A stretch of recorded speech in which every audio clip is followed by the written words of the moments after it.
Welcome to Understanding the Bible with Pastor Stephen.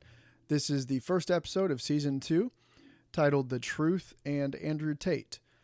This is a very interesting topic considering the recent news about him, but let's get started with what is truth. I would encourage you to listen to episode 38 to go into more detailed explanation of it.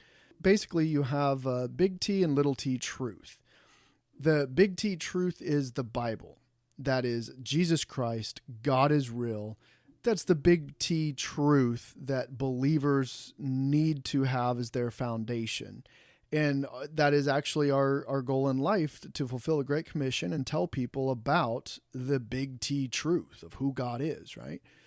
Now, aside from the doctrines of the Bible, little t truth is all objective reality. For example, 2 + 2 = 4.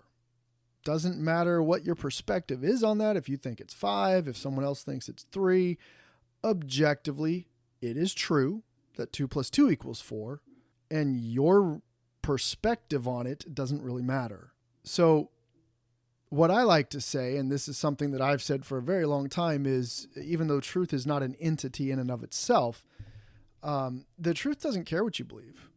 2 + 2 = 4, regardless of what you think about it, regardless of how deeply you care about it or how much you really believe it, or regardless of how many people you get to follow you and believe what you say, 2 + 2 still equals 4.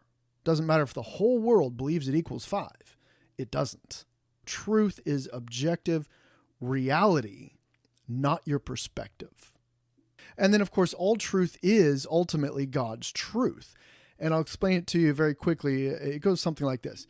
God exists. God created the universe and all that is in it, all of our physical reality that we comprehend. This reality is complex, but it is coherent and unified. God has created humans with the capacity to comprehend this. Therefore, genuine knowledge is feasible for us to obtain. Human knowledge of reality stems from two sources: special revelation from God in the Bible. This is by prophets, by Jesus Christ doing miracles, etc., things that we would not have been able to discover on our own without God. And then we have the discovery knowledge, which is what we are able to discover with our 5 senses that God gave us. All that is truthful from whichever of those sources is unified and does not contradict each other. Augustine, one of the great theologians of the first millennium, said, "Nay, but let every good and true Christian understand that wherever truth may be found, it belongs to his master." John Calvin said this, "All truth is from God, and consequently, if wicked men have said anything that is true and just, we ought not to reject it, for it has come from God."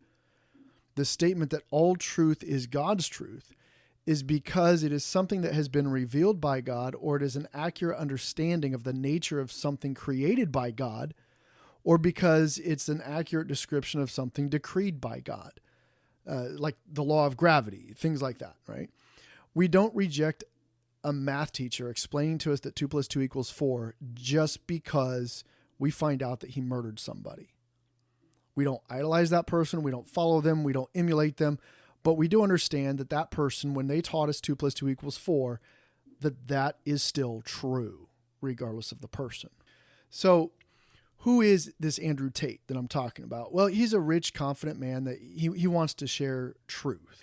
And he talks to people about how that they should take care of their body. And I want you to listen to some of the things that he has said, which is objectively true. All right, so take a listen to this. Stop telling people that they can't fix it. Stop telling them it's a disease that's not their fault. And start telling people, look, if you work hard, go to the gym and you work out and you train, you get a good body, you start getting social, you get some friends, go to some social clubs, start to meet people, start to do things, you will feel better. That is far more healthy than talking about it's a disease we can't fix, take these pills. All right, so that's one of the things that he has shared with people. And then he also likes to share with people his perspective on men versus women. So let me share that one with you really quick. A lot of women talk about being submissive, but they're submissive when it suits them. That's not submission. So she wanted to go to the concert. He said no. She trusts him as a man. She didn't go. Absolute respect for that. That's exactly what my woman would have done. If you're submissive when he's buying you shit in bed, then you're submissive. But the second he says something you don't like, you instantly turn off the submission and run your fucking mouth. That's not submissive. That's manipulation. That's bullshit. So that's...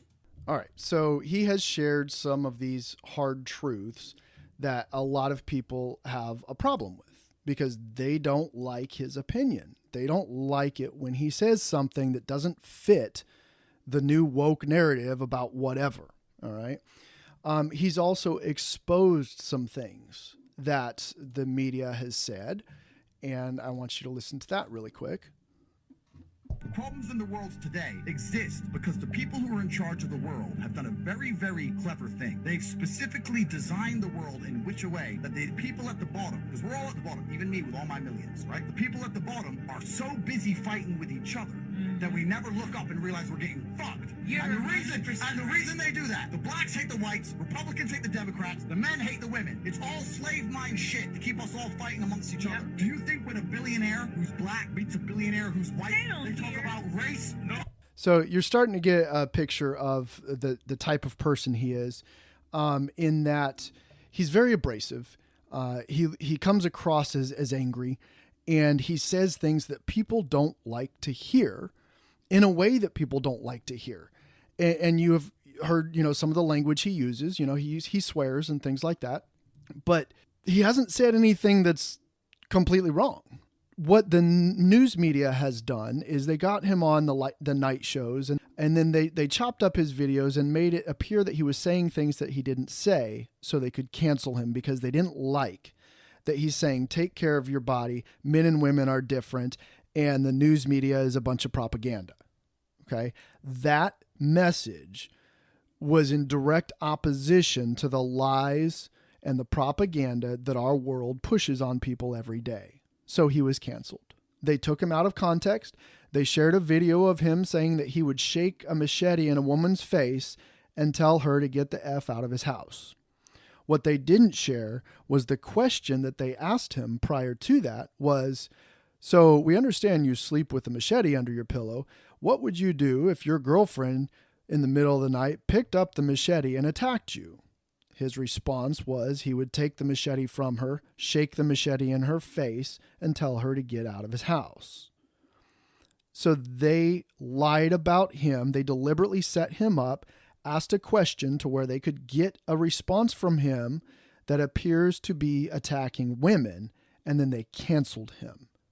So I want you to hear what they did to cancel Andrew Tate. Cancellation certainly failed. I would like to believe, and I don't want to sound arrogant, but I think I'm one of the first people, if not the first, that it totally failed on. Because they came at me completely. They didn't come at me with some half lazy cancellation. Yeah. They deleted me from, it was full Alex Jones level, deleted me from every single application on my phone, froze my bank accounts, like completely tried to wreck me financially, lied about me in all the mainstream news, from CNN to Fox News to all the British tabloids, everywhere lying about me. They really went for me completely, and it didn't work. So that's kind of interesting for them to see their own weapon fail. I just don't know how they're going to handle that. And then most recently, which you probably heard in the news, what has happened to him is he was arrested. Now, it turns out that they accused him of trafficking women, holding them against their will. And the news media was just ecstatic that they had captured this horrible man that they hated. If you've seen that over the last couple of weeks. Anyway, it turns out the U.S. Embassy in Romania, where he lives, was called by a guy in the U.S. saying that he trafficked women and held them against their will at his house. So the U.S. Embassy contacted the Romanian police department. They sent a SWAT team to his house, and with video cameras, so you can tell that this was obviously planned to be released so that they could show people what was going on. It's kind of like CNN with what they did with some of Trump's cabinet members and the generals here in the United States. They planned this. People went to videotape his arrest, okay? And it turns out it was completely false. He was totally innocent. They let him go. He had video at his house of this woman that was supposedly being held, and she clearly was not. She ordered pizza, went out to the delivery driver outside and picked up the pizza and came back in of her own free will. There was never any evidence of this. It was a complete lie. All right. So Mr. Tate made his money as a world-class kickboxer, and then his first business was webcam girls, I believe is what he said. He's not a Christian by any means. He's an atheist. Okay. Previously, he just flat out did not seem to talk about God or care about God at all. Right. Then this stuff with Balenciaga started coming out. And if you're not aware of that, it's basically a high-end clothing store that promoted pedophilia. So I want you to hear what his explanation is of that. And it leads to some very interesting things that he said since then. So check this out. Why a brand like Balenciaga would so openly show the world that they are trying to promote pedophilia. Satanists, people who worship Satan, believe in karmic retribution. They believe that they can suffer the consequence of lying and tricking. So the very simple premise is this. If I sell poison apples and I write apples and you come and eat one, I poisoned you. But if I sell poison apples and I have a sign that says apples, they're poison, and you come and eat one, you committed suicide. I haven't murdered you, you've committed suicide. Satanists believe by telling you what they're doing, they don't have any karmic retribution. This is why they show you and tell you what they're doing. If I show you and tell you that we are pedophiles and you continue to buy our products, then you're supporting pedophilia, and you're obviously okay with us being pedophiles. All right, so then he started fighting back against people who are against God, evil people, right? And it was very interesting that when he started doing that, that is when they came and had him arrested for false things. Now, because of all these things that happened, this is stuff that he's saying. And I'll explain to you why all this is important, but listen to this. The endless, genuine, deliberate attempts at destroying the baseline morality of humans. Just making us believe to the point where pedophilia is even bad. Like, incest is okay. Like, things we know are wrong. We just innately know it's wrong. And they're just trying their best to destroy our moralities. And these moralities were installed in us by somebody or something. I believe God now. And they are attempting to destroy them. Who would attempt to destroy the baseline morality that was God-given? Satan. So if Satan is trying to destroy our morality, then God must be real. So equal and opposite forces. Newton's law proved God. Very interesting there. And now he's done a couple other videos to talk about his proof that God is real. And notice that he said now he believes that it is God that they're trying to destroy. So why does all this matter? Well, the Bible explains that men of faith must be strong and willing to stand against tyrants and stand for truth. 1 Corinthians 16:13 says, "Watch ye, stand fast in the faith, quit you like men, be strong." Be like men, be strong men, and stand for what is right. Colossians 2:8 says, "Beware lest any man spoil you through philosophy and vain deceit, after the tradition of men, after the rudiments of the world, and not after Christ." So we have to be wary, we have to be watchful for bad philosophies and falsehoods, deceits that are trying to take people away from the truth. John 8:32 says, "And you shall know the truth, and the truth shall make you free." And this is one of my favorite passages, Psalm 149, starting in verse 5, says, "Let the saints be joyful in glory, let them sing aloud upon their beds. Let the high praises of God be in their mouth, and a two-edged sword in their hand, to execute vengeance upon the heathen and punishments upon the people, to bind their kings with chains and their nobles with fetters of iron, to execute upon them the judgment written. This honor have all his saints. Praise you, the Lord." We must be ready and able to stand up against tyrants. So what is all this? How does it all tie together? Well, we have to be willing to learn and value wisdom and truth, no matter where it comes from. Life is like a T-bone steak. One of my professors, Dr. Sewell, said back in college, you take the good parts and you throw away the bone. So I understand that Andrew Tate is not a professing believer in Christ, right? But he is starting to reach that path where he does believe in God and he does speak truth. Why don't we take the things that he stands for that are truthful and not idolize the man? Because he's not a perfect man. I'm not saying to follow the man, but I'm saying if he speaks truth and he gets attacked for it, The Bible says to get wisdom and get understanding. It starts with truth and knowledge. Proverbs 19:8, he that gets wisdom loveth his own soul. He that keepeth understanding shall find good. A false witness shall not be unpunished, and he that speaketh lies shall perish. Don't let the only ones standing for what is right, defending truth, and fighting tyrants be the atheists. If we're going to be a light in a dark world, we need to exhibit those good qualities that people desire.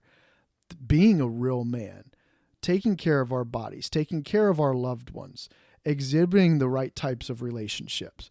Look, Matthew 5:14 says, you are the light of the world. A city that is set on a hill cannot be hid. You've got to do right and be right so that people will see that there's something different about you. And you know what? They're going to want to attack you for it.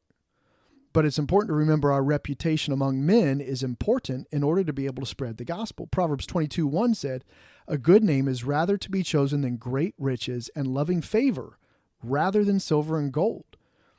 Now, this guy who doesn't even believe the Bible, at least not yet, he said he was persecuted. He was canceled, right?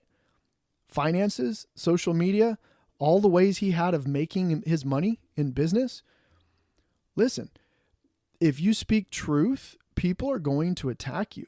So as someone who says you believe Jesus Christ, that you believe in the Bible, you need to be ready for that. John 15:18 says, if the world hates you, you know that it hated me before it hated you. If you were of the world would love his own. But because you are not of the world, but I have chosen you out of the world, therefore the world hates you. Remember the word that I said unto you, the servant is not greater than his Lord. If they have persecuted me, they will persecute you. Now, Andrew Tate likes to talk about the matrix and the lies and the propaganda and the way the billionaires and the elites running the world push people into jobs and tax them and embezzle their money and everything, and that we're living in a matrix and you need to break free of that, right? Well, what he's really stating, and without even realizing it, is we're spiritual beings and we don't belong in this world. And that's what John 15 is talking about. We're not of this world. We are spiritual beings. If you are a believer in Jesus Christ, you're just visiting here. You're living in someone else's world of their own making, and it's ultimately Satan. The god of this world is Satan. He despises the truth. What you hear in the media, from the government, from college professors, from scientists, is often a lie because they're part of this world. They're part of this matrix. We're not of this world. We must defend anything that is truth, the little t, small truth, in order to have the reputation among the people of this world, in order to tell them what the big T, capital T, truth is. That Jesus Christ is God and he loves us and has a place prepared for us in heaven after this world. This world is not all there is. We need to make sure that we search for the truth. We're not afraid to speak up for the truth, defend the truth, and be a man's man and a woman's woman. Understand that you have roles and capabilities that are unique to you and that you can actually make a difference in this world and you can help other people. Until next time, may God bless you.